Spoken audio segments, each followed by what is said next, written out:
Assalamualaikum warahmatullahi wabarakatuh. Bibarakatil Fatihah. A'udzubillahi minasyaitonirrajim. Bismillahirrahmanirrahim. Alhamdulillahirabbil alamin arrahmanirrahim. Iyyaka na'budu wa iyyaka nasta'in.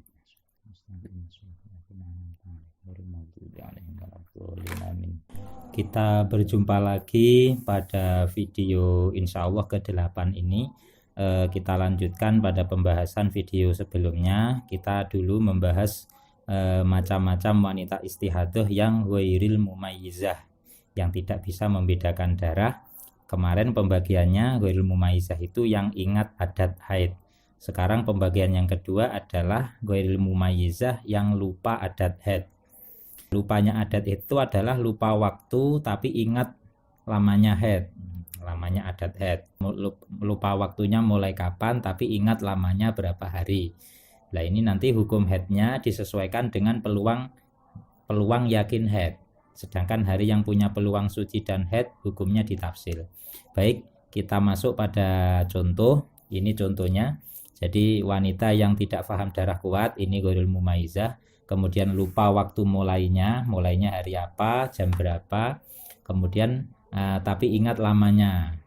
Contoh, seorang ibu mengalami istihadah bulan ini dari tanggal 1 sampai dengan 25. Kebetulan ia ingat lamanya haid terakhir bulan kemarin, yaitu 5 hari. Jadi lamanya haid dia ingat antara tanggal 13 sampai 21. Tapi ia lupa secara pasti kapan haid itu dimulai. Pokoknya dia ingatnya 5 hari. Hanya ingat lamanya. Nah, itu nanti contohnya ini Muharram ya, umpama Muharram ini tanggal tadi contoh tadi di sini tanggal 13 sampai 21. Dia 13 sampai 21, yang penting dia ingatnya saat itu, antara itu dia haid 5 hari, nggak tahu mulainya kapan. Maka sekarang ketika sofar terjadi istihadah lah ini, umpama tanggal 1 sampai tanggal 25. Anggap saja ini tanggal 1-nya udah sana sampai ke sana ya. Tanggal 1 terus ternyata sampai 15 hari darahnya tertutup terus. Maka nanti tanggal 15 hari pasti mandi. Karena mengapa setiap lewat 15 hari darah itu kan berarti bukan haid kalau sudah lewat 15 hari. Lah ini berarti tanggal 15 mandi. Terus kemudian kita cari kemungkinan peluang besar yang pasti. Nah, ini contoh saja. Ini 5 hari, jadi kita ambil umpama 5 hari itu kita ambil dari tanggal 13. Dia kan ingatnya kan antara tanggal 13 sampai 21. Jadi kalau dimulai haidnya tanggal 13, berarti nanti haidnya selesai 17. Umpama yang kedua, kalau perumpamanya dimulai tanggal 14, berarti selesainya 18. Perumpamaan ketiga kalau 15, berarti selesainya 19. Terus perumpamanya tanggal 16, berarti selesainya tanggal 20. Terus perumpamaannya tanggal 17, terakhir tanggal 21.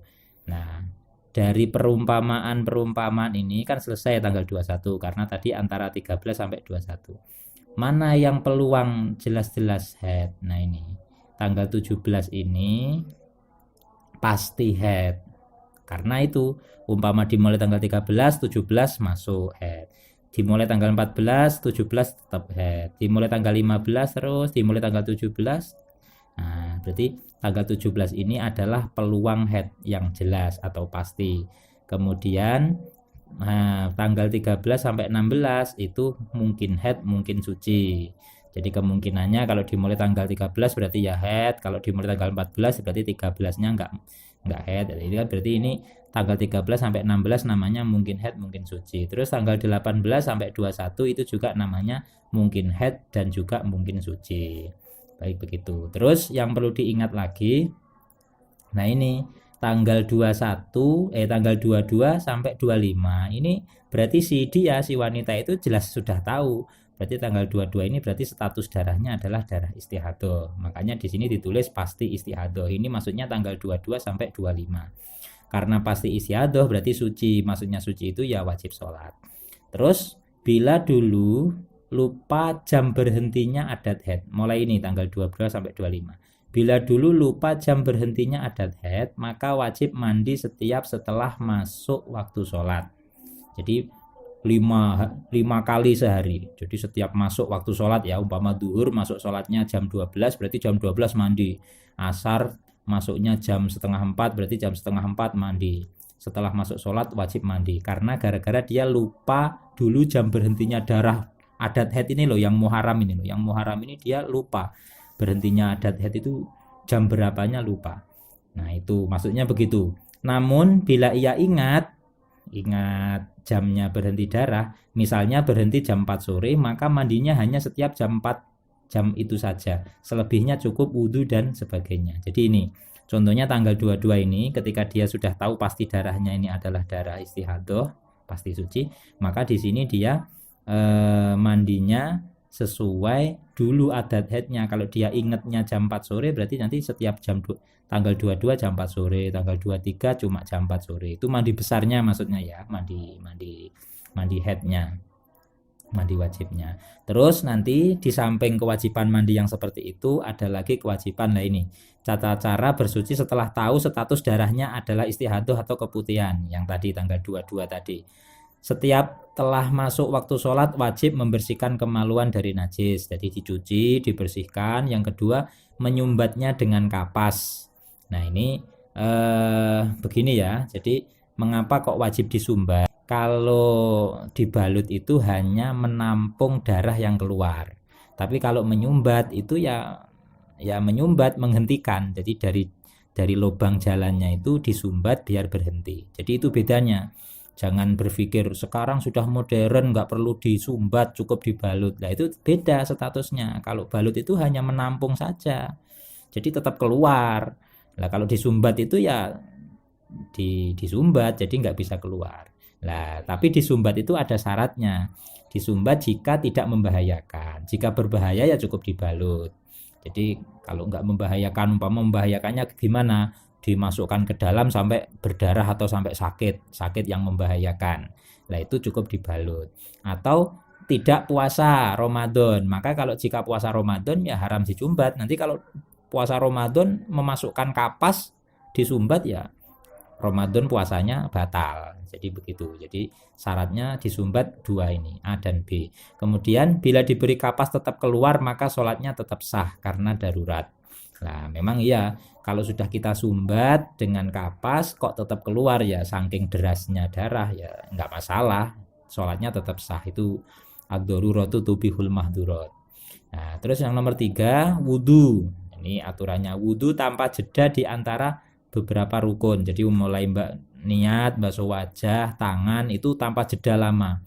Terus wudhunya dengan niat ini, nawaitul wudhu'a listibahati sholati fardholillahi ta'ala. Jadi begitu, bukan nawaitul wudhu'a li raf'il hadasil asghori, karena hadas asghornya tidak hilang. Nah, dia itu kan hadasnya keluar terus, yaitu hadas darahnya itu, darah dari kelaminnya itu. Keluar sesuatu dari dua kelamin itu kan membatalkan wudhu, jadi hadasnya terus. Makanya niatnya jangan nawaitul wudhu'a listibahat lirafil hadasi, karena hadasnya belum hilang. Jadi niatnya nawaitul wudhu'a listibahati sholati, untuk diperbolehkannya sholat fardhu lillahi ta'ala. Jadi niatnya begitu setiap sholat. Segera sholat untuk meminimalisir darah, ini yang terakhir. Jadi segera sholat untuk meminimalisir darah. Jadi mulai nomor 1 ini masuk waktu sholat langsung dibersihkan, langsung disumbat, langsung wudhu, langsung sholat. Belum di luar, ini pembahasan ini di luar mandi. Kalau mandinya tadi pembahasannya di situ tadi. Nah, kalau urusan mandinya ini, bila dia lupa jam berhentinya darah haid di bulan lalu ya wajib mandinya setelah masuk waktu sholat. Tapi kalau bila ingat, contohnya umpama jam 4 sore ya setiap jam 4 sore saja itu mandinya.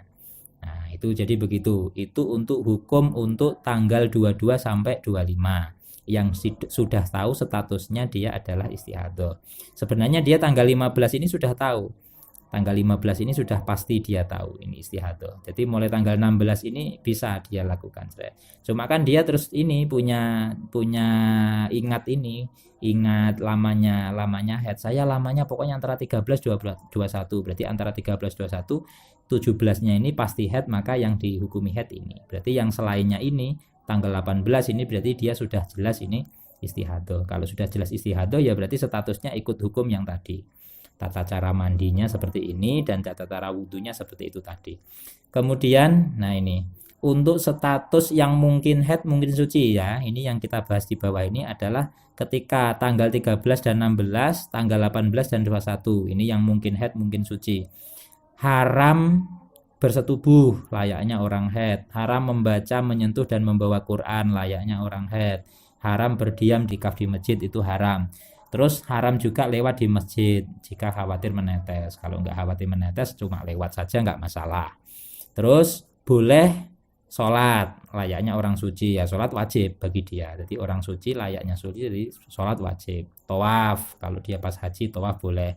Puasa Ramadan tidak hanya Ramadan ya, sholat juga tidak hanya fardu, puasa sunnah juga boleh layaknya orang suci. Iktikaf boleh, iktikaf layaknya orang suci. Tapi iktikaf ini kan ibadah.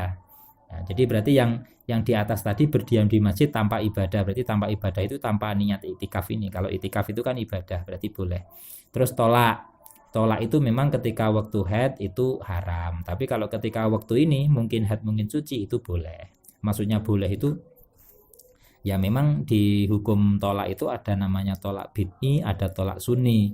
Kalau tolak sunni itu maksudnya tolak yang dilakukan ketika keadaan suci, itu hukumnya boleh. Nah, ya ini yang dimaksud. Kemudian yang terakhir adalah mandi wajib. Kalau mandi wajib boleh. Ini memang layaknya orang suci. Baik, jadi begitu. Baik, kita kembali. Jadi wairu mumayyizah yang lupa adat dan haid itu adalah yang pertama lupa waktu dan ingat lamanya. Nanti untuk video selanjutnya ini lupa lama dan ingat waktunya. Kita insya Allah sambung pada video setelahnya. Dari saya cukup sekian. Assalamualaikum warahmatullahi wabarakatuh.